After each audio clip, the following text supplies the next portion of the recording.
સ્વામી, ઘણીવાર બાળકોને પહેલેથી જ આ મોબાઈલની ટેવ પડી છે, બરાબર? એ તમે વાત કરી અત્યારે. પણ પછી એક સમય એવો આવે છે ત્યારે વાલીઓનો બી એક પ્રશ્ન હોય છે કે હવે સંતાનો મારું કીધું કરતા નથી, મારું કહ્યું માનતા નથી, બરાબર? અને હવે તો એવા બી પ્રશ્નો હોય છે ઘણા કે સામે જ વાલી કંઈક બોલે તો વાલીને ધમકી આપે છે કે હું જતો રહીશ ઘર છોડીને, હું મરી જઈશ, આવી ધમકીઓ આપે. એટલે આના કારણે શું થાય, વાલીઓ પણ બી જાય છે, વાલીઓ બી ડરી જાય છે. તો આવા સમયમાં પેરેન્ટ્સે શું કરવું જોઈએ? બહુ જ જટિલ પ્રશ્ન છે. બધા વાલી ખોટા નથી હોતા, બધા શિક્ષક ખોટા નથી હોતા. કોઈ વાલી પોતાના સંતાનને ખરાબ બનાવવા ક્યારેય માગે જ નહીં. પણ છતાં વર્તમાન સમયે પરિસ્થિતિ એવી બનતી થઈ છે, કંઈક વાલીની શરૂઆતમાં નાની ભૂલ હોય છે. જેમ કોઈ પણ મોટી આગ તણખાથી શરૂઆત થાય છે, એક સ્પાર્કથી શરૂઆત થાય છે. સોહનસિંહ નામનો ડાકુ હતો, એને અનેક મર્ડર કર્યા, પછી એને ફાંસીની સજા ડિક્લેર કરવામાં આવી. ફાંસીની સજા સમજાવતા પહેલાં, સંભળાવતા પહેલાં જજે કીધું કે તારી કઈ અંતિમ ઈચ્છા છે? તો કે મારી માતાને મળવું છે. એની માતા આવ્યા, બધાને એમ કે માતાને ભેટીને રડશે, પગે લાગશે, છેલ્લા આશીર્વાદ લેશે, આવજો કે આભાર માનશે. સોહનસિંહ નજીક ગયો, માતાના નાક ઉપર બચકું ભરીને નાક કરડી ખાઈ ગયો. એટલે બધાએ કીધું મળતા મળતા આવું કર્યું પોતાની માતાને. ત્યારે સોહનસિંહે કીધું કે હું પહેલેથી ખૂની નહોતો, હું નાનો હતો ત્યારે કીડી મકોડા મારતો, પણ મારી મમ્મીએ અટકાવ્યો નહીં.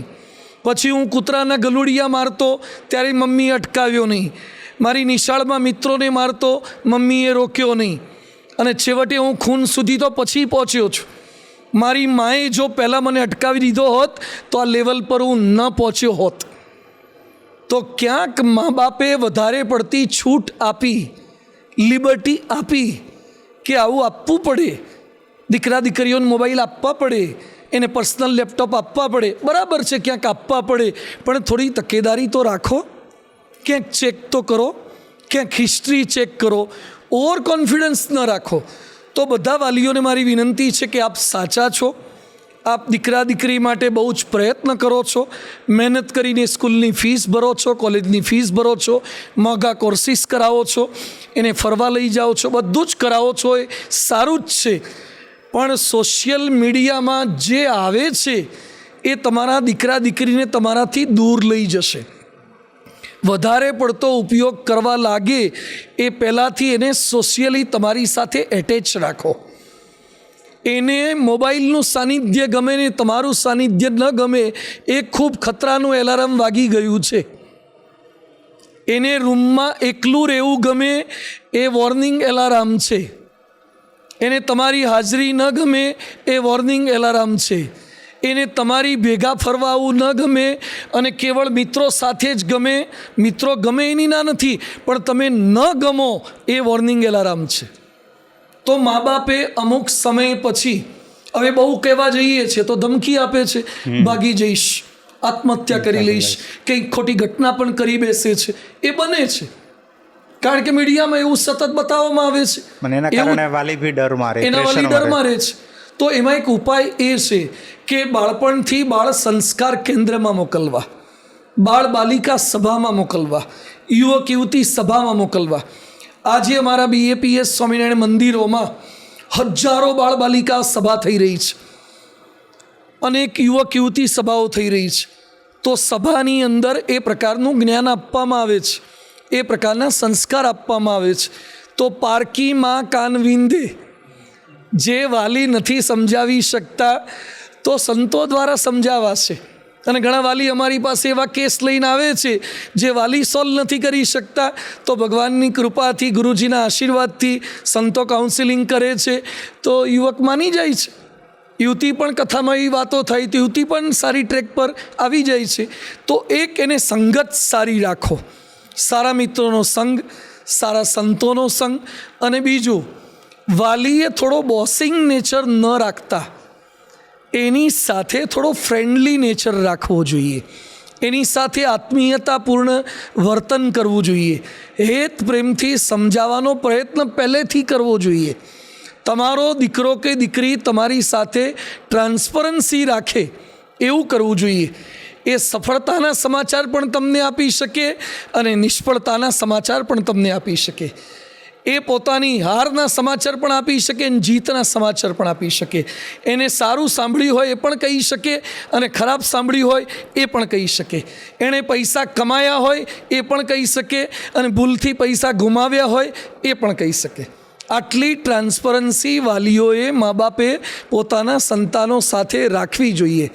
તો સોશિયલ મીડિયામાં કઈ ઉંમરે આપવું, કેટલું આપવું, એમાં તો રિસ્ટ્રિક્શન એપ્લિકેશન પણ આવે છે હવે. હા, જેમ ગાડીમાં આવી ગયું કે આટલા કિલોમીટરથી વધારે જાય તો ખબર પડે, પેરેન્ટ કંટ્રોલ આવે છે. પેરેન્ટ કંટ્રોલ આવે છે.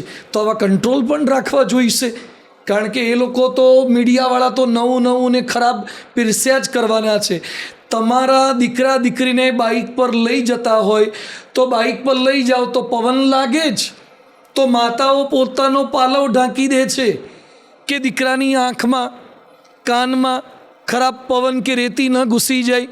તમારી દીકરાની આંખમાં રેતી ન ઘૂસી જાય એની ચિંતા રહે છે, તો રીલ ન ઘૂસી જાય એની ચિંતા થોડી કરો. ખરાબ રીલ ન ઘૂસી જાય. રેતી તો આંખમાં પાણી નાખશો જ નીકળી જશે, રીલ નહીં નીકળે.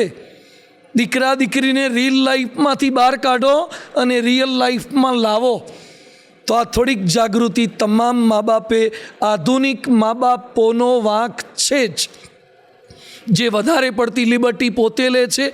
અને છેલ્લી એક વાત આ વિષયમાં મારે કરવી છે કે કેટલાક મા બાપ સતત ઓનલાઈન પોતે રહે છે, તો દીકરા દીકરી ઓનલાઈન રહેશે જ. બીજ બોયા બબુલ કા તો આમ કહા સે ખાએ. તમે જેવા છો તો પછી દીકરા દીકરી એવા થશે જ. તમે પહેલાં થોડો કંટ્રોલ કરતા શીખો તો ધીમે ધીમે એનામાં પણ સંયમની ભાવના આવશે. Charity begins at home. શરૂઆત મા બાપે પોતે કરવી જોઈએ તો તમારું જોઈને શીખશે કે પપ્પા પણ સૂતા પહેલાં મોબાઈલ મૂકી દે છે, પપ્પા પ્રાર્થના કરે છે, પણ છોકરો જોવે છે કે પપ્પા રાત્રે 1 વાગ્યા સુધી ઓનલાઈન રહે છે, તો મારે પણ ઓનલાઈન રહેવાય. કારણ કે મારે બાપ જેવા થવું જોઈએ, મારે બાપના પગલે પગલે ચાલવું જોઈએ. દીકરી જોશે કે મારી મમ્મી પણ બહુ ઓનલાઈન રહે છે તો દીકરી પણ એ જ શીખશે. તો મા બાપે પોતાના ચારિત્રથી, ગાંધીજી કહેતા, અમારા સંતાનોમાં જે કંઈ ખામી છે એ દંપતીનું પ્રતિબિંબ છે. તો આપના સંતાનોમાં જે કંઈ ખામી છે એ પતિ પત્નીનું પ્રતિબિંબ છે, સોશિયલ મીડિયાનું પ્રતિબિંબ છે, વેબ સિરીઝનું પ્રતિબિંબ છે, અનેકના પ્રતિબિંબ ભેગા થાય છે. હવે એ પ્રતિબિંબમાંથી મુક્ત થવા માટે સત્સંગના યોગમાં રાખો તો એનામાં પરિવર્તન થશે, ફેરફાર થશે અને પાછો સન્માર્ગે આવી શકશે.